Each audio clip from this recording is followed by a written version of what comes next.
First of all, I want to start tonight a bit differently.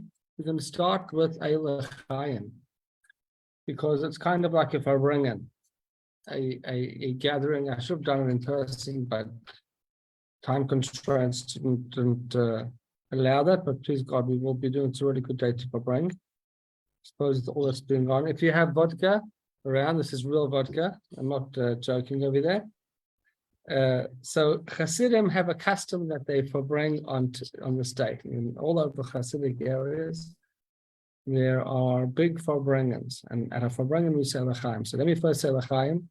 So first we want to say l'chaim to you and to our friends, that you should be blessed with goodness, with lots of success, with happiness, with good health, with good livelihood, with shalom bayis and nachas. And only goodness always. L'chaim, l'chaim. L'chaim. No, I don't have a drink. That's number one. Number two is, what we're going to do is, I'm just going to pour myself a drink. The second thing we're going to do is I'm going to tell you a bit of a background before we get into the text that I want to discuss. So the background is as follows. In the year 1950, or the Jewish calendar 5710 from creation, the previous Rebbe passed away on Shabbat morning.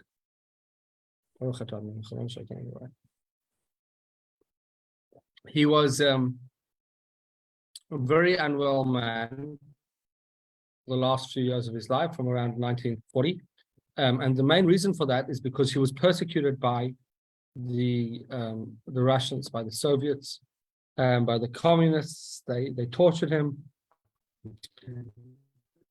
and they broke him in every type of way that they can, physically, but spiritually, he's strong. And a famous story that I like to repeat to depict that is when they first took him into interrogation, they knew that he was the leader of the underground movement. Jewry died to a large degree in Russia. Went undercover, and many people stopped practicing Judaism, unfortunately.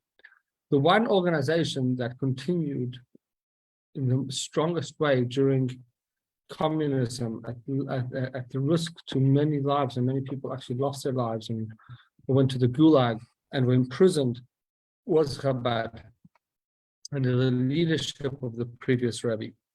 And the way that he did that is he set up underground chedorim, underground schools, which would be hidden in a house somewhere, that people had people were not allowed to leave.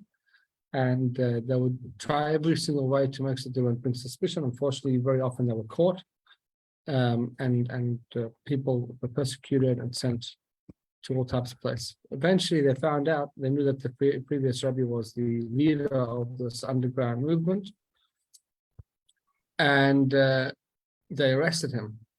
So there's one story that one thing that happened is they tried to interrogate him, and they weren't getting anywhere with him. They weren't getting any answers out of him. So one of the interrogators said to him, took out a gun, it was a pistol, and he said, "You see this little toy? This little toy makes people that don't talk. This will make you talk. This will make you tell the truth. Because if you don't talk, we're going to shoot you." So the previous Rebbe said, that little toy of yours may work for somebody that believes in one world and many gods. But for somebody that believes in one God and two worlds, that is not going to scare me. What was he trying to say? Self-evident that what he's trying to tell us is that you may think that you can destroy, if you think that if you're going to kill me, I'm going to be afraid of death. Or you think that I'm afraid of what you can do to me physically. If that's what I believed my whole life was my physical life, then yes, I would be afraid of that. That would bother me. But the fact is, my life is far more than just my physical life. And to lose my physical life, to me, is not such a big deal, really, because it's just a stage. But I'll never stop the spiritual work which lives on forever. That will continue always. But they did destroy him. They beated him. They threw him down staircases. They did terrible things to him. They starved him. They whipped him. All types of terrible things. And as a result, he was very unhealthy. But he still came to America, very strong in spirit. But unfortunately, he was not so well physically. And on Yud Shvat, Shabbat morning, this day, exactly 73 years ago, 5710, or 1950, he passed away. And he didn't have any sons. He had two son-in-laws. And the third, he had three daughters. One of the daughters with her husband passed away in the Holocaust, was killed by the Nazis. And two managed to escape the Nazis and arrived in America. That was the Rebbe. And his brother-in-law, Rebbe Sharia, I think that was his name, Sharia Garari. He was known as the Rashag. And the Rebbe was known as the Ramash. That's the acronym for their name, Rebbe Mendel Schneerson. After he passed away, people thought that maybe the Rashag, the older one, would be the next Rebbe. But people saw quite clearly that the truth is that the Rebbe was far more fit for the position, even though he was the younger of the two and he was married to the younger daughter. But he was very, his knowledge, and he was just a different type of person. He was not some regular person, while the Rashag was a special, very knowledgeable, and a very nice person. He certainly was not a Rebbe. And the Rebbe was in a different category, and very quickly people started begging with him to become the Rebbe. And he adamantly refused. And he would say things like, if people are going to keep on nudging me, I'm going to leave, I'm going to run away. If people don't stop, I will continue the work of my predecessor, but I'm not a Rebbe. And he would, when people wrote to him, there was one chassid, a name as Avram Paris, that he used to work in the same office as the Rebbe earlier. He says, he announced in front of all the Hasidim, and he said, I've been working with this man for the last 9 years. I'm telling you, he's a thief. Why? Because he's stolen from you the knowledge of him. He's the greatest man I've ever met, yet he hides it from everybody. That's his thievery. I'm telling you, he said this the next day, we have a Rebbe. And he wrote to the Rebbe and he called him Kvod Kedushas Ad Mushtita, to a letter to our Rebbe, our master, may he live long and be well. And the Rebbe said, announced at a Farbrengen once in that year, that he was very pleased to receive a letter from somebody that talks about the previous Rebbe as though he's still alive. Because we know that in Hasidic terms, we still look at people, righteous people, like we've been learning on Shabbos morning these last couple of weeks, righteous people that they continue to live after they passed away. So he's glad to see that people were catching on, so to speak. But everyone knows, all the Hasidim knew that that person that wrote the letter was not referring to the previous Rebbe, he was referring to the new Rebbe. And there was people that came from, letters that came from all over the world. Don't forget, a big percentage of Chabad was not in the United States at the time. They were in Israel, then we were back in Russia, in Paris, in England. And they came from letters asking the Rebbe to accept Rebbe, and he refused adamantly. And his excuse always was, I have not received any such message from my father-in-law. Until eventually, we believe that one of the reasons why he accepted it is because of his wife. His wife said to him that if you will not accept it, then all my father's work will have been in vain. And I suppose that was also, it was a massive sacrifice on her part, because the Rebbe becoming Rebbe meant that he would only be spending a very short amount of time with her, and they never had children, and that would be meaning that a lot of her life she was really alone. But she was willing to sacrifice herself for the cause, for the major cause. Anyway, getting closer, after all this mooching throughout the year and him always refusing to accept the leadership, it came close to the first anniversary of the passing of his predecessor of the Frierdiker Rebbe. It's already 1 year, and people were pushing. The pressure was on, and they wrote a letter in a newspaper known as the Morgen Journal, which means the morning newspaper. Was a Yiddish newspaper that was one of the most popular newspapers, and it said that the Chabad Hasidim are accepting upon themselves. There's going to be a big farbrengen in honor of the first yahrzeit of the previous Rebbe, and the Chabad Hasidim are accepting upon themselves his son-in-law to be the Rebbe, the Rabbi Menachem Shtirson, to be the new Rebbe of Chabad. And somebody told the Rebbe about this advertisement, and he said, no, they have to retract it. Who gave the permission to write such a thing? So the Rebbe told his secretary, Rabbi Chodakov, that they should retract it. And if they don't retract it, he has to put a retraction in denial in the newspaper that the Rebbe is not accepting the leadership. So the secretary went up to one of the great, the mashpim, or one of the big mashpim at the time, and he said, the Rebbe is threatening to not join the Farbrengen and to write a refusal. He wants us to write a denial that he didn't accept the post. And his name was Reb Shmuel Levitin. He said, Shmuel Levitin said, tell the Rebbe that we didn't ask him. It wasn't. We didn't say. It doesn't say anywhere that the Rebbe is accepting. It says that we were accepting. He can't deny that we were accepting him. If he doesn't want it, that's his department. We're saying that we're accepting him, so we're not going to be relying any denial. And that's what happened. There was no denial in the newspaper. And anyway, they had a farbrengen. And if you go to 770 upstairs, where I was, still the exact same room. It's a tiny room. It's maybe not even double the size of the Chabad Dingley Shul, just to give you an example of how big that was. The whole Chabad Shul of Chabad headquarters. That's how big it was. And as a result, it was very squashed because Chabad generally was pretty small in those days. Most Chassidim were overseas, and even so, it was a small community.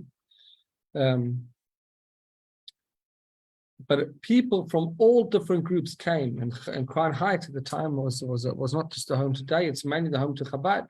But in those days, there was all different. It was a very Jewish center, and all people came to see what would happen. The Rebbe arrived after talking to his mother for several hours, spent time with her, and he arrived, and they made space for him at the Farbrengen, and he started talking like regular. He said very powerful words, but he didn't formally accept. Now, the way the Chabad Rebbe's formally accept the leadership is by saying a mimer, a Hasidic discourse. I heard recently from a video of my great uncle. My great uncle was one of the Rebbe's closest secretaries, and he was a secretary to the Rebbe even before the Rebbe became Rebbe. I think he was the Rebbe's first secretary, and he was throughout the Rebbe's over 40 years of leadership. He was the Rebbe's secretary for a long time, even in the lifetime of the previous. His name was Rabbi Leibel Groner. My grandfather was Rabbi Yitzchak David Groner, who was one of the leading rabbis in Melbourne. And his brother, his younger brother, Rabbi Leibel Groner, was the Rebbe secretary. And I saw a video recently that Rabbi Leibel Groner at the time was sitting in the audience. He was a young student, and he was already a strong follower of the Rebbe. And there was non-Chabad people over there that were standing next to them. And he said to them, and this is what happened. So I'm going to step back for a moment. What happened was the Hasidim, one Chassid stood up. He was an elder Chassid by the name of Nemetzov or something, Rabbi Nemetzov. He was an elderly man. And he said, the talks are beautiful. The discussions, the elaborations with the sichos are great, but we want to hear Hasidus. We want to hear a mimer. And he got off the table. Because if the Rebbe would have said a formal mimer, then he formally accepted the leadership. So the Rebbe, so going back to my great uncle, he was standing in the audience and he said, there was like a quiet moment. And he says, I turned to these Hasidim, these non-Chabad Hasidim, and I said to them, the Rebbe gave Baal Zogan a Maimer.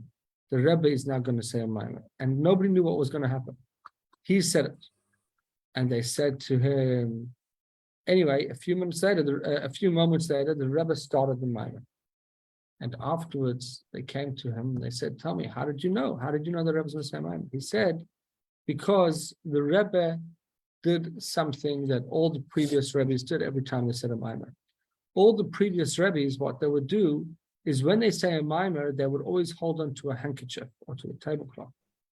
They would do it above the table. They would do this, and they would wrap it around their hand. And they would keep their hand on top of the table. But when the Rebbe was about to accept the leadership, he actually took a handkerchief under the table inconspicuously and started turning it around his hand. And we believe that he did this different to all the other previous Rebbes. All the other previous Rebbes, they actually held their hand on top. Throughout the Rebbe's leadership, every time he said a Maimer, he turned the handkerchief around, but he always kept his hand under the tablecloth. We know that when the Rebbe said a Maimer, things unnatural happened, because in 1978, the Rebbe recovered. He had a heart attack, and he was being monitored live. He had monitors connected to him, and when he spoke, and when he said a Maimer, he was the doctors were monitoring him, and when he said a Maimer, there's one is that the heart rate went totally absurd, and the other one is that the heart rate went totally flat, as though there was nothing happening. We know that that's what would happen. The Rebbe, we say that when he says a Maimer, it was like he goes into a different realm. It's almost as though he's not present, he's just allowing the words to speak through him. So it's like an exception of leadership over the Jewish people. So the Rebbe started, and I'll show you the words now inside. The Rebbe started saying as follows.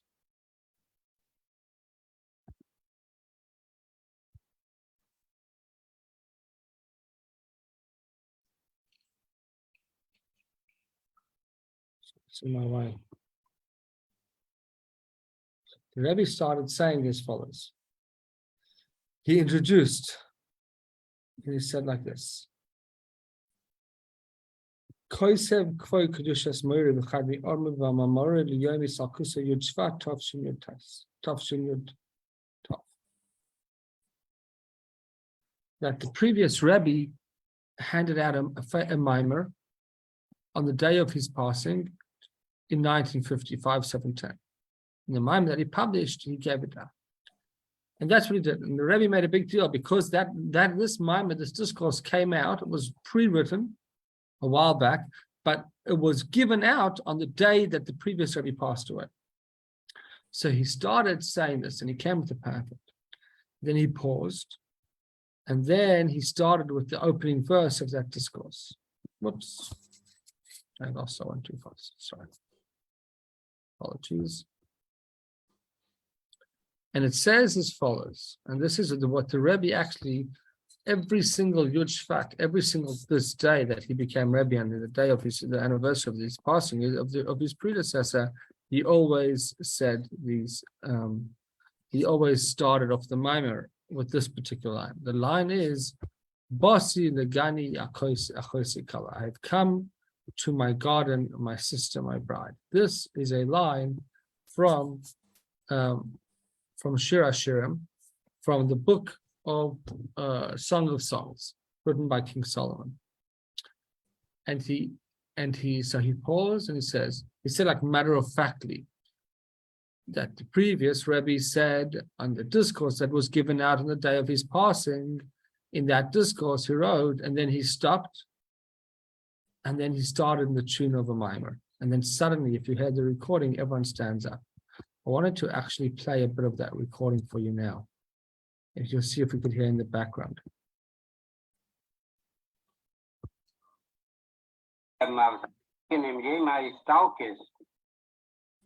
Heeft kan de Rebbe mit Bossi Legani. Could you hear it? Yes, Yeah. So that was his introduction. He said in the discourse of the previous Rebbe on the day of his Istalkus, he starts off with Bossi Legani. Maar in hem jema is Stalkes. Heeft kan de Rebbe mit Bossi Legani.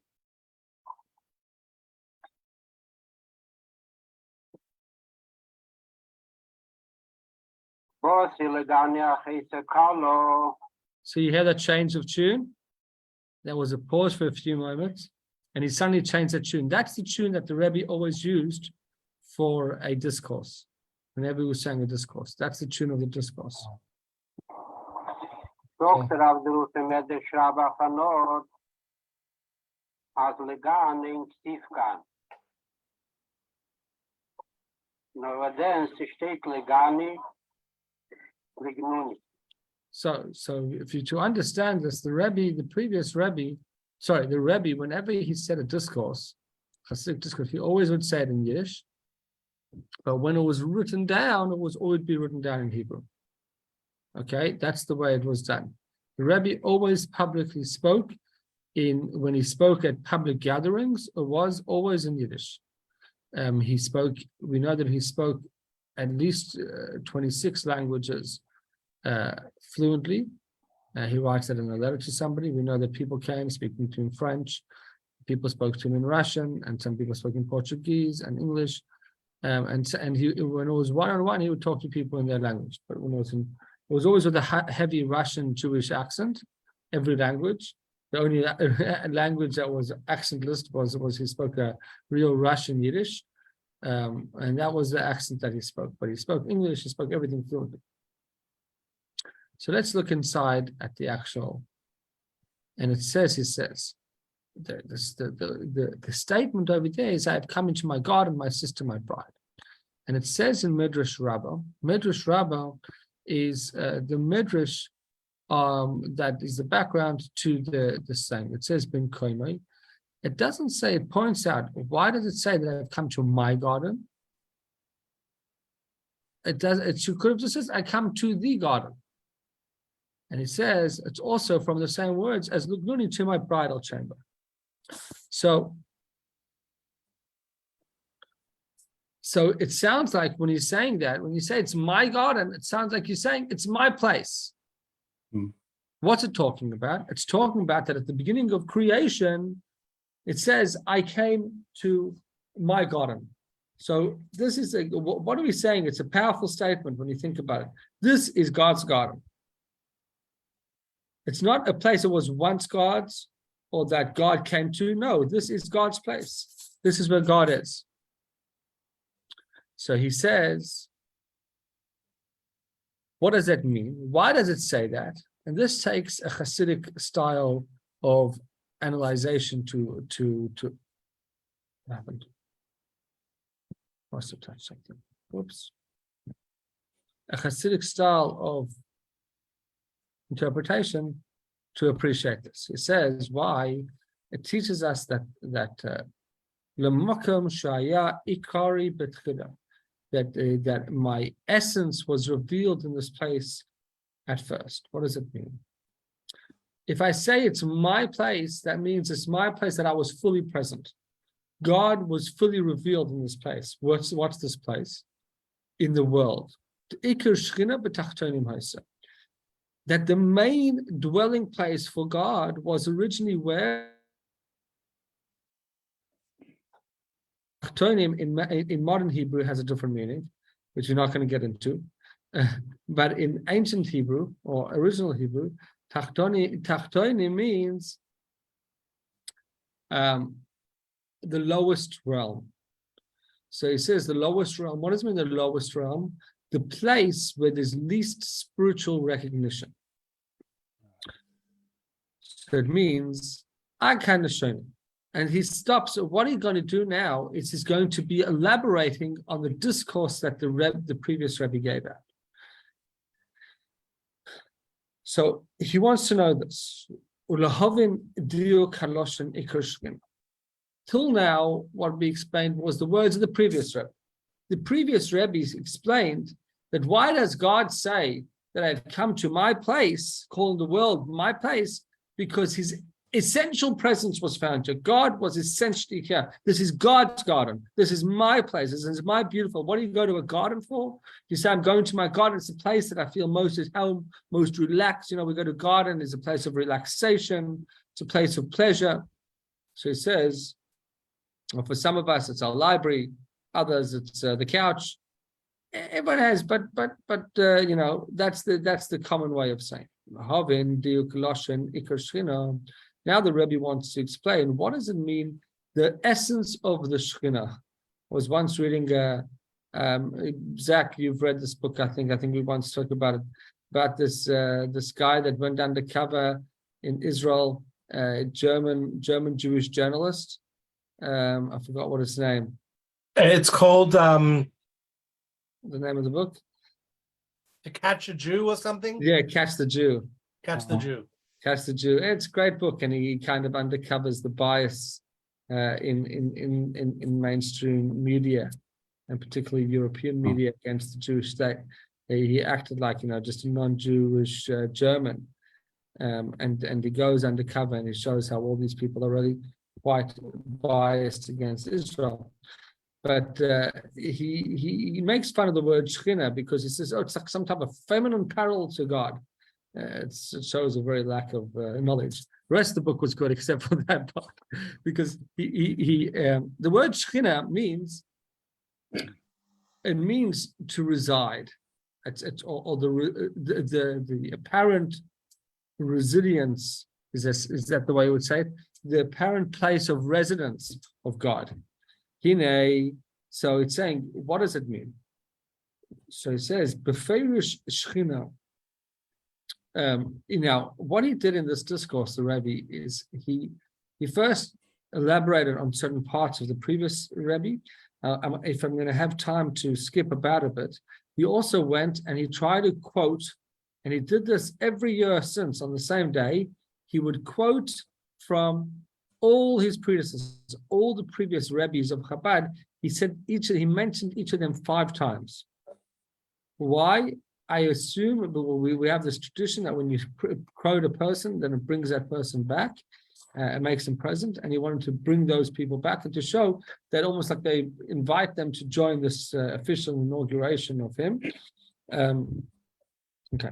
So he says, before Shekhinah, in the explanation of Shekhinah, he explains the Alter Rebbe, who was the first Chabad Rebbe. He says that what does the word Shekhinah mean? It means that there's a divine presence in the world. That's what the previous, in other words, God is felt in the world. What would that actually mean? It means that if you were to want to feel the presence of God, whether God was most present, most reside, that was in this world at the beginning of creation. Miloshen v'shochanti b'soicham, like the scripture says, that I dwelt inside of them, b'soicham, inside of the Jews, or it says inside the tabernacle.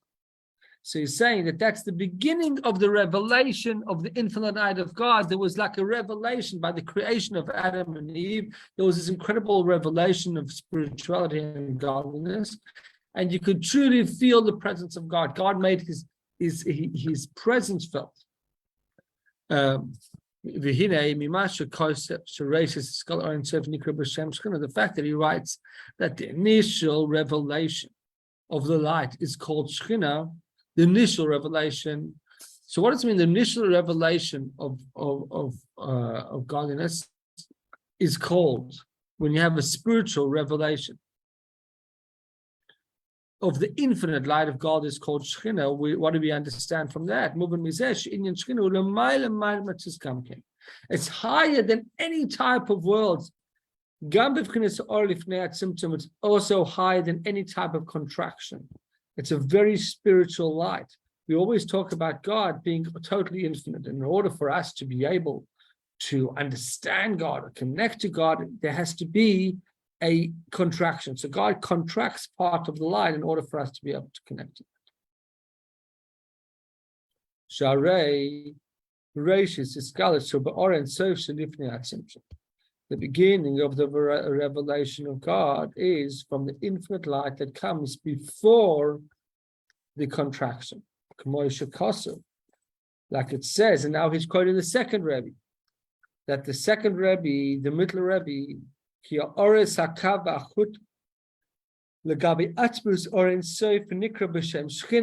once again, he's getting a bit Kabbalistic over here. Each of these lines needs a bit of a lengthy explanation, but what it's saying is that when God concealed the light, and the essence of the light before it was even concealed is called the Shekhinah. So he's saying that essential point is this revelation. So Shekhinah is what we're talking about. This is the essence of Hashem, and there's the way Hashem reveals itself. So when I say the Ikar Shekhinah, the main Shekhinah, it's before it's been condensed to anything. It's an infinite type of, it's always infinite, but the revelation hasn't yet been diluted. He says, because the concept of Shekhinah, that there's a revelation, that varies. Every place has this revelation, has its existence in God. Every place has it. And then he goes on. Even the lowest level of the highest world is also called Shekhinah, like the third Chabad Rebbe says. And he goes on, etc., to talk the concept of Shekhinah. Okay, now that's the first idea that he wants to talk about, is that the essential ingredient of God's revelation, essential essence or revelation of God initially was within this world. That's important. Why? Because if you want to know what your job is, the Rebbe was drastically different, I think, to almost any other. Well, it was very drastic in he set out exactly what his goal was in the Chabad movement, and that was to bring the revelation back of that an essential Shekhinah back. He wanted the essence of God to be revealed back here, and that's when Mashiach comes. And he set this agenda from day one, from when he became Rebbe, to reveal the Messiah in the world, which means the essential Shekhinah. That was the goal. Okay, now I'm going to skip to the second part.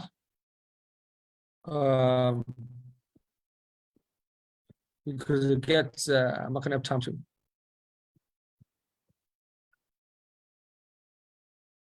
Okay. Sorry, it's a little bit longer. Now, what he went on to then go on to do is, after he has this elaborate explanation of what, how the light gets enclosed in the world and how it affects the world, he then goes on to talk about I'm going to just pause over here, and he talks about how the way it was at the beginning, and how when God, even then, the light was revealed to a great extent in the higher worlds, that even though there was essentially, but there was the essence of God, it was that he wanted the world, he didn't create the world, that there should be spiritual revelation, spiritual places. He wanted the physical world should be transformed. And that's what he's going to, that's what he's going to be focusing on. That we have to make this physical plane into a very spiritual place. Okay. And then he says that what are we referring to when we say the lower realm? We're referring to our physical world. And why? What do we mean that it was here but removed? He says that through certain major sins, it caused the effect that God would be felt less and less present in this world. That it says that through the sin of the tree of knowledge, the Shekhinah went from earth to the sky. Yeah, to know there's 7 realms above the spiritual realms above the physical plane.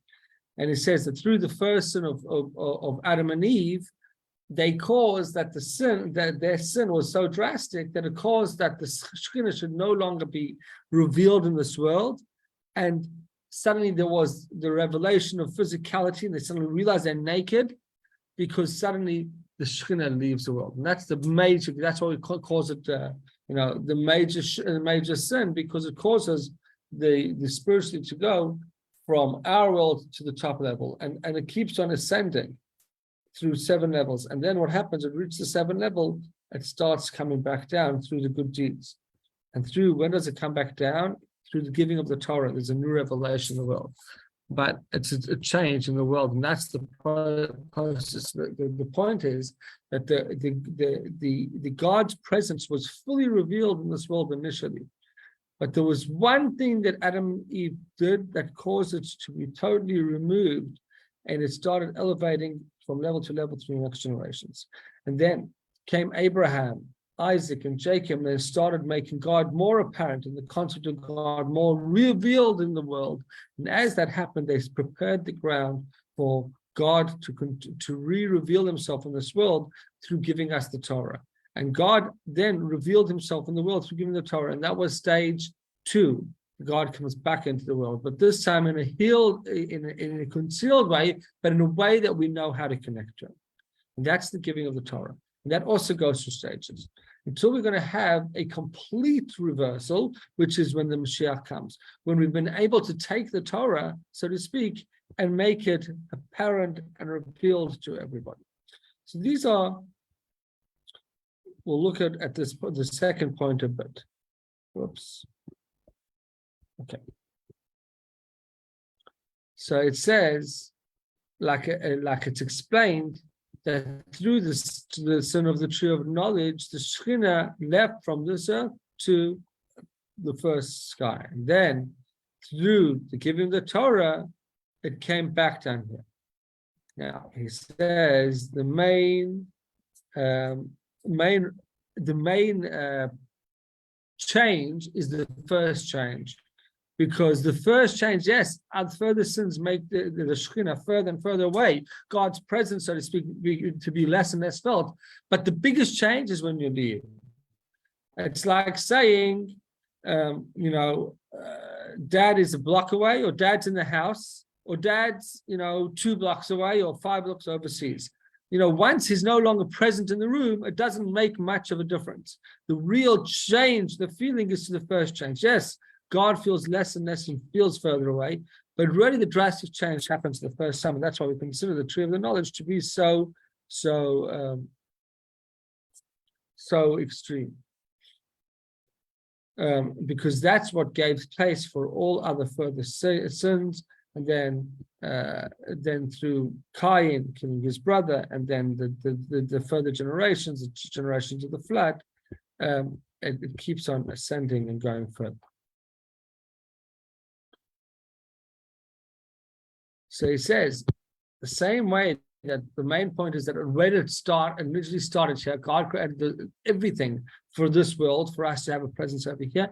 So too, when God, so to speak, left here, and it would appear as though he left here through that sin, that was the major difference.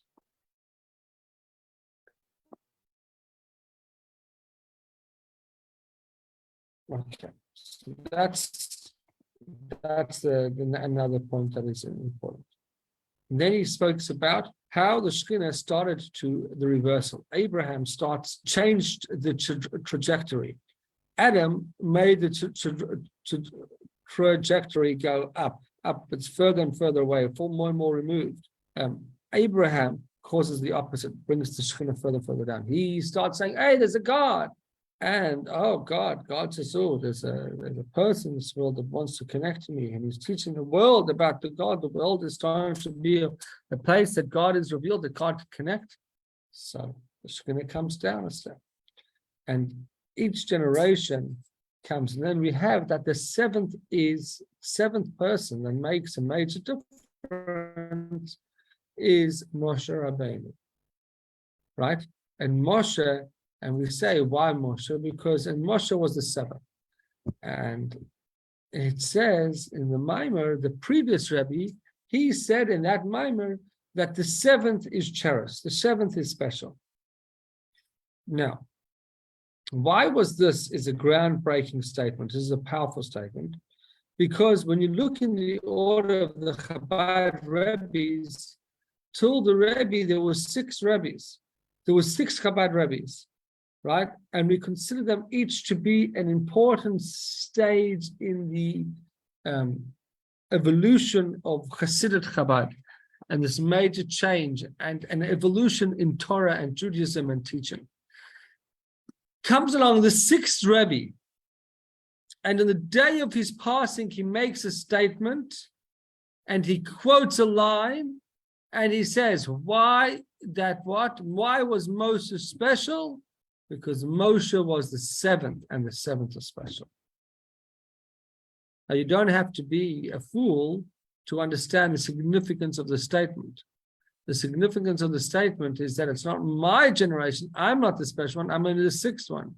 But the one that's going to bring it back all the way, like the Moses, the one that's going to make it happen, the Mashiach, guardianess, the Shekhinah to be revealed over here in that complete state. Who's the one that's going to do that? That's going to be the 7th one. And he wasn't talking about himself, he was talking about the next. He doesn't say that, but it seems quite clearly. He's the one that's going to bring it down to this world. Why? That the Shekhinah came back to the world through Moses, just like the most significant change occurred. Negative change was through Adam, when he made the Shekhinah remove itself from this world. The most significant positive change is through Moshe, okay? Because he's the one that made the presence of God most felt in this world through all the miracles given the Torah on Mount Sinai. Okay, and the Maimer explained why did Moshe merit for this? Because he is the cherished, he's the 7th one. And this is his Vatam Lezeh. And here the Rebbe is quoting the Maimer. Right? This was accomplished specifically through Moshe, the reason being, as explained in the quote included in parentheses in the Maimer, all those who are 7th are cherished. Now, the Rebbe is not hiding away from the fact that he's the 7th. He's not hiding away from that. And that's very important. Now, he goes on to talk about the fact that it's 7th. He says, "Mihalasha in Razal v'chol hashvivim chavivim," that all the 7th are cherished, and it could have said, "and all the cherished are 7ths." No, all the 7th are cherished. Why? So, what does it say? He's saying, what does it prove to you? That it's not the person's own greatness, but the greatness is in the fact that he is the 7th himself. It's the 7th that makes him great. It means that, well, what's he trying to do? He's trying to say, I'm the 7th. You guys want me to be the 7th Rebbe of Chabad. So I'm telling you that something special has to happen. We have to finish the job that Chabad wanted you. And by the way, if anybody ever wanted to understand this, people ask this question, who's the Rebbe after the Rebbe? You see over here, there's a certain end when you reach the 7th. It kind of stops over there. Now they should go back to 1. So it can't really restart after 7. There's no really an 8 concept according to this idea. So it's almost what he's hinting to is that the final conclusion has to be by him. And he said it's not because he's great. It's not because at the 7th generation, he's talking about the generation to the 7th individual. It's not because it's only by the fact that he was born on the 7th time, that God chose him to be born then, but not that he's necessary. And therefore, all 17, my daughter is, no, it's not my daughter, my wife, both of us come from families of 10. My wife is number 7 of 10. She was the 7th child. So my father-in-law always said to her, all the 7th are special. When I got engaged to her, he was very proud to tell me, oh, you're marrying my cherished one, my special one, because she's the 7th. She's the 7th child. Okay. And that's why Moses merited to have the Torah given.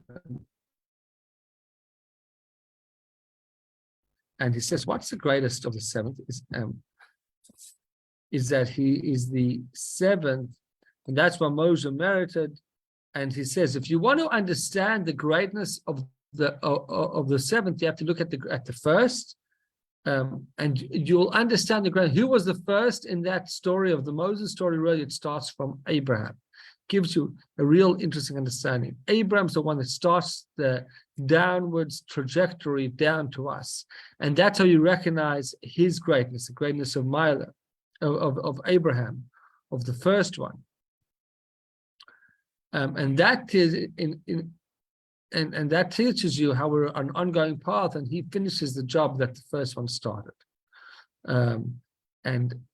And it seems quite clear that he's also referring to that the first Chabad Rebbe was the Alter Rebbe, and he's that continuation and saying that it happens to be, by us concluding this, we're showing that this was originally rooted in the purpose of the original person. What did Moshe Rabbeinu want? To achieve what Abraham already set out to do. What do I want? To achieve what the Torah always wanted to do, which was what the Alter Rebbe wanted to bring the Mashiach. And that's where we see the teachings of Mashiach are the most prevalent in Chabad teachings, probably more than anywhere else. Excuse me for 1 moment.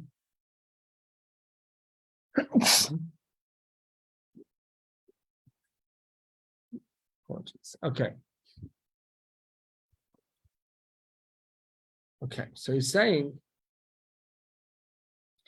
it seems like if you look at the Maimer, it doesn't seem so significant.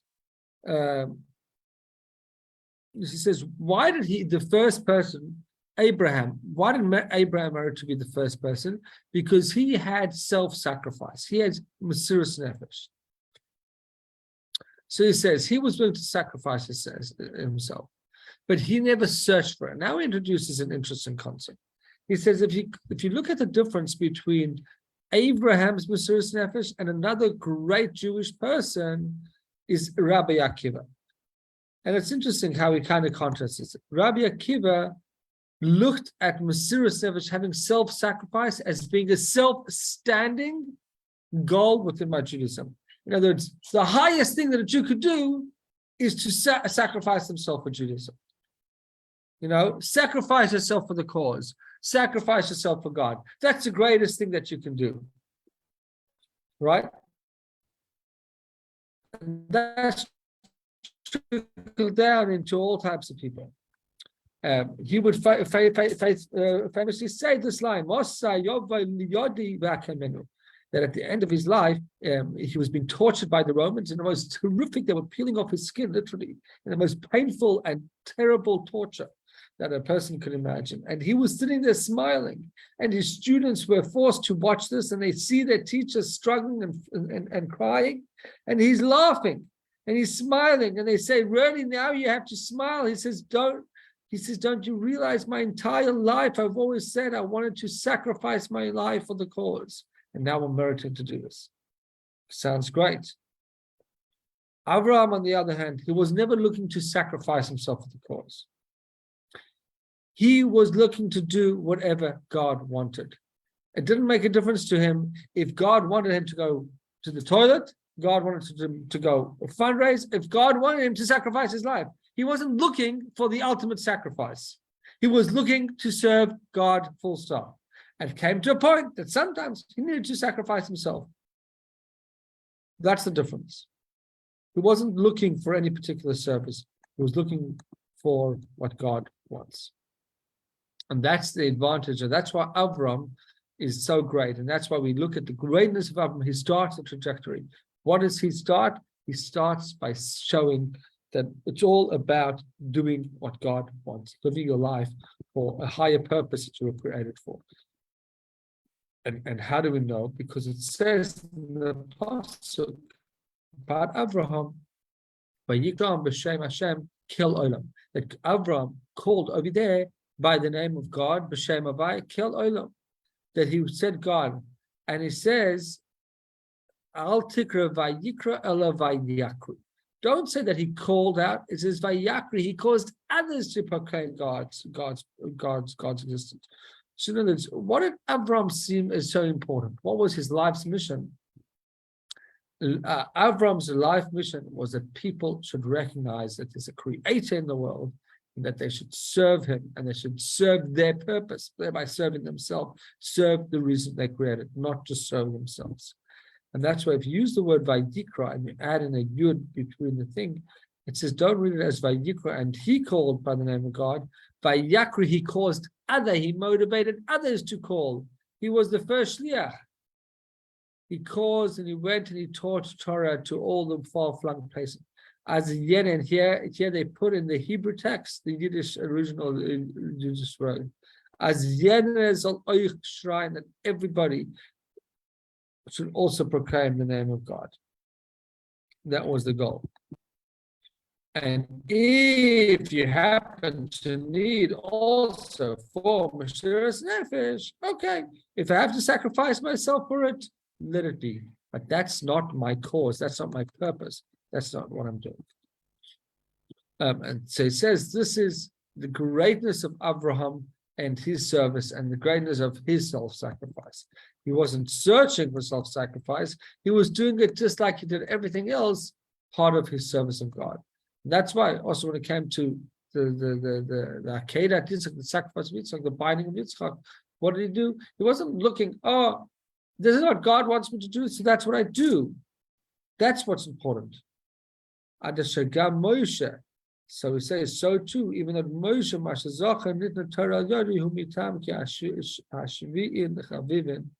and that's why Moshe, who was the seventh to Avram, he is in that place.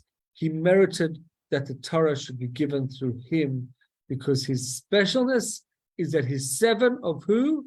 Seven of number one. It's the seventh brings out the greatest of the first, that he shows, I'm seventh. Why am I seventh? Because somebody started. He was the number one. It's interesting that the Rebbe says this. I think the Rebbe is trying to show that it's not my greatness that I'm the seventh. Here, because of somebody 7 generations back put me here, who started this, and they were continued. The specialness of the 7 is not something that they do, it's something that is thrust upon them. But the first one, he's the one that has all that sacrifice, which is a fascinating concept. And he goes on to say, it's not because of a choice. You can't choose to be the 7th, and you can't work hard to be a 7th. It's a consequence. It's another Yiddish word. It's a consequence of birth. I was born in the 7th to be in the place that I could be the 7th leader, the 7th individual, just like Moshe was born to be the 7th. It's not because he chose it. He wasn't chosen. He didn't choose it. He refused to do it. Just like the Rebbe refused to become the leader of the Jewish people. And Moshe refused to become the leader. So too, it's not something that they choose, it happens upon them.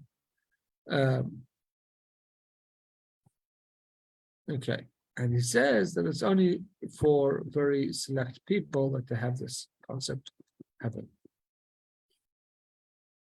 So he says, but the truth is that every single Jewish person, every person, even a servant or a maidservant, can have divine spirits resting upon them, can serve. And everybody should be like Avram Yitzchak and say, when will my service be as great as our forefathers Avram, Yitzchak, and Yaakov? But he says, but at the same time, we shouldn't delude ourselves, and we have to know that we shouldn't stand in the place of the great others. Don't think that we're as great as them because we're the 7th. No, remember that they are the ones that started it. They're the ones that started it. Okay. Then he goes on to tell us that this is our mission. Our mission is that we have to fulfill the service of the first person. And in the Chabad perspective, was the Alter Rebbe teaching awareness of God. Just like Abraham taught about the awareness of God, the Alter Rebbe, the founding Chabad movement, took the concept of teaching about the awareness of God, the awareness of the soul, the awareness of the deepest part of the Torah, and he took it to a very new and novel way. And he made it his life's mission to teach about the awareness of God in the greatest way. And that's that what we're going to continue, that mission of the first person. And then he finishes off. This is, by the way, he divided it into different stages, his discourse. And he says he had a break and then he had a second part. Maybe next week we'll do the second part. The second part has several stories. And each story, he says a different story of how one of the Rebbes showed intense love to his fellow. He says,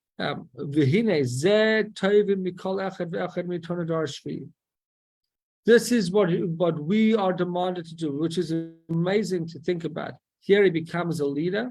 And on day one, the Rebbe was the most demanding leader in all of history, I believe. The fact that he was so successful and he created so many leaders is because he demanded from day one that everybody becomes a leader. He says, I'm demanding from every person in the seventh generation. Here is Shazeh and Shanachnu Badar. The fact that we are the seventh generation, it's not because we chose it, and it could also be against our will, like he was probably referring to himself. Nevertheless, we have chosen and we arrived, and we are the seventh generation. And therefore, we're standing on the threshold of the coming of Mashiach, of Ikvasat and Mashiach, Besim Ikvasat, the conclusion of that period. And our service is to complete drawing down God's dwelling place in here. But not just that God should reside here, but the essence of the Shekhinah should specifically reside in our world. And that's why he started off by telling us what is our actual mission. This is his initial statement. God goes all the way back to the beginning. Where did we start from? God resided over here. And then certain individuals caused that the Shekhinah should leave this world. And we no longer felt God's presence so much over here. And then Abraham starts teaching the world about God and bringing God's presence back into the world. And he says the same concept starts from the Alter Rebbe. The Alter Rebbe started teaching about God in a new way, just like Abraham did, a new way of how we can understand God. And we, the Chabad, the intellectual understanding, what does Chabad mean? Understanding godliness in the most revealed and intellectual way, that is something that is given to us to continue, something that is our obligation to continue. We have to continue for all times. And he's saying it's an obligation that falls upon us, not because we choose this obligation, but because we happen to be part of the seventh. And that is our responsibility to mankind and to our predecessors, and particularly to the initial starter, which is the Alter Rebbe and all the previous generations. It's a very powerful statement. He goes on, that's only part one of his discourse, and they sang a song, and then he continued. And that particularly, going back to the story of what actually happened on that evening, at night, the particular elderly chassid, that the Rebbe actually paused numerous times and he started crying. It was very emotional, as you can imagine. For him, he understood that he was taking upon himself literally the biggest job in the world. It's not like as great as it is becoming the president of the United States. He understood what he was getting into, understood the responsibility. He understood that all of Jewry was now falling upon his shoulders, and he was and that's to a certain degree why he was so reluctant. Because he knew that it wasn't just for anybody, he didn't think it was for him, but it was forced upon him, so to speak. He was very emotional, and throughout it, he stopped and he cried, and you could hear. I'll if you listen, you actually can Google it. At different points in the story, he actually gets very emotional.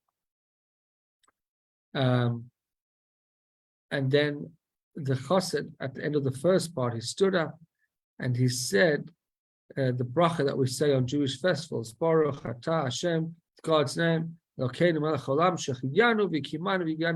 that we reached and we've come to the special moment. And usually you only say that on a Jewish festival with God's name, or in a very special time. And it says, and everyone answered Amen. And then the Rebbe told him, "You can now sit down, thank you." And and they sang some songs, and he continued. Maybe next week we'll read stage 2, where he went through different stories that happened with the previous rabbis, and he showing how they had lots of love, to show how the Chabad approach was going to be the approach of love. It always was, it always has been, but with him, he was going to take it to a new extreme, the concept of love. All right, we'll pause there. We'll say it once again. Another L'chaim in honor of Yud Shvat. I also want to say L'chaim. The series is dedicated to Noach and Naaman. Noach ben Avram Yehuda Leib. His neshama should have an aliyah, and his neshama should find peace and rest, and his whole family should have only good things and tranquility in his merit. And today is also the yahrzeit of my grandmother, Yud Shvat, and Chaim Moshe's great grandmother, and the previous Rebbe's great grandmother. So it's very, for my family, it's double and triple. My grandmother unfortunately was killed in a bus by a bus in Israel, but I forget her. I think her name was Feigeroise Basleya. I forgot her father's name. But her neshama should have an aliyah too. And we should merit the coming of Mashiach, especially in our days. L'chaim, l'chaim. L'chaim. Thank you for joining. If you have any questions, you're welcome to stay on and then ask as long as you want. No, all I could say that I think Chabad was the concept of Chabad and its teachings is quite revolutionary. Would I be right in saying that? It's quite revolutionary. Yeah, without a doubt. I'm saying everything in Chabad, this is an important point. Everything within Chabad can trace back to Torah. We never ever took anything new. All that it did is it gave us the understanding of concepts that already exist in Torah. It doesn't teach us anything new. You can't add to the Torah. It doesn't change anything in the Torah. It just shows how everything within the Torah is really coming to this goal and to this point. It's about bringing those teachings together and highlighting them and making logical sense of the purpose and mission of Judaism. That's the revolution of Chabad. This is extremely revolutionary, but the actual ideas are not at all revolutionary. You understand? Thank you. Okay. Thank you. Lovely. Thank you very much, Rabbi. Thank you for joining. Have a good night. Thank you, guys. Yeah. Have a good night. Thank you. Good night. Good night. Good night.